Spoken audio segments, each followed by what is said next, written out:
और दूसरा ये जो एनसीपी जो टूटी है और शिवसेना जो टूटी, दोनों में एक और कन्फ्यूजन था कि जो ओरिजिनल पार्टी थी या जो शरद पवार की पार्टी थी, जब वो पार्टी टूटी तो टूटने के बाद पार्टी का सिंबल उन जो अजीत पवार है उनके पास चले गया।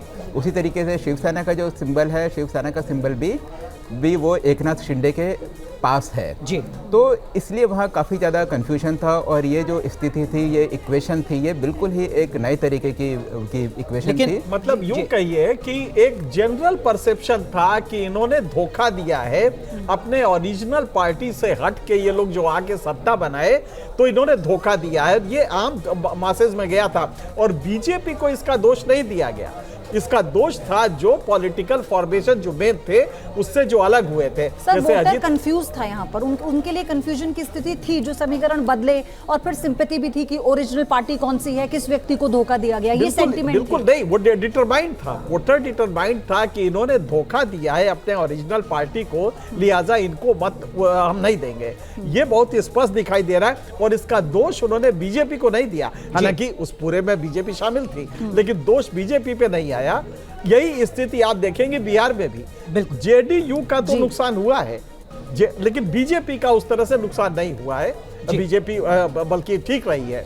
तो जेडीयू का इसलिए कि जेडीयू ने पाला बदला, इसको लेके वहां पे नाराजगी दिखाई दी। ठीक है, लेकिन महाराष्ट्र में राहुल सर जैसा हम दिखा रहे हैं, जो बात राहुल सर कह रहे हैं, मनोज सर कह रहे हैं, वो यहाँ पर कंफर्म होती नजर आ रही है। देखिए इंडिया गठबंधन को 21 सीटें कुल मिल रही हैं, जिसमें से 19 सीटें शिवसेना उद्धव ठाकरे और एनसीपी शरद पवार को हैं। एनसीपी शरद पवार को 4 सीटें मिल रही हैं, दूसरी तरफ एनसीपी अजीत पवार को सिर्फ 1 सीट मिल रही है। शिवसेना एकनाथ शिंदे, जिसका जिक्र अभी मनोज सर कर रहे थे, उनको 6 सीटें मिल रही हैं, लेकिन शिवसेना उद्धव ठाकरे को 15 सीटें मिल रही हैं। तो वो जो विक्टिम कार्ड है वो इनके पक्ष में जाता हुआ नजर आ रहा है।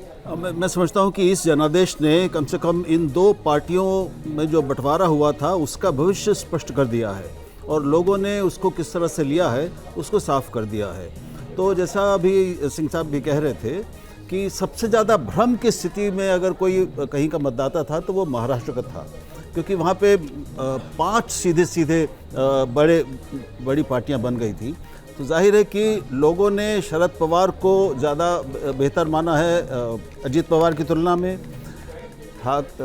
उद्धव ठाकरे की शिवसेना को मूल शिवसेना माना है, उसके साथ उनकी निष्ठा बनी रही है और उन्होंने शिंदे की शिवसेना को भाव नहीं दिया है, उसको वो इज्जत और सीटें नहीं बख्शी है जी। तो ये मैं समझता हूँ कि महाराष्ट्र की राजनीति में इससे थोड़ी स्पष्टता अब आएगी और अब इन पार्टियों के सामने, ये जो पार्टियां अजीत पवार और शिंदे और इनके साथ जो लोग हैं, अब उनके लिए अगले विधानसभा चुनावों में असली और कड़ी चुनौती उनके सामने खड़ी होगी। लेकिन मनोज सर बहुत संक्षेप में, अगर शिवसेना ना टूटी होती, अगर शिवसेना बीजेपी के साथ ही होती, 2019 वाली तस्वीर होती, तब तो बीजेपी के पास 41 सीटें होती सर, जो घटकर अब 27 रह गई। हाँ, तो ये तो नुकसान होगा। हाँ देखिए लगता तो वो है, ऐसे ही है कि जो पहले वाली स्थिति थी कम से कम वो तो होती ही। अच्छा अनुराग, मैं एक और बात आपको उसमें ऐड करना चाहूँगा कि आप ये देखिएगा कि यहाँ 2 पार्टीज जिनकी परफॉर्मेंस बहुत अच्छी है, बीजेपी और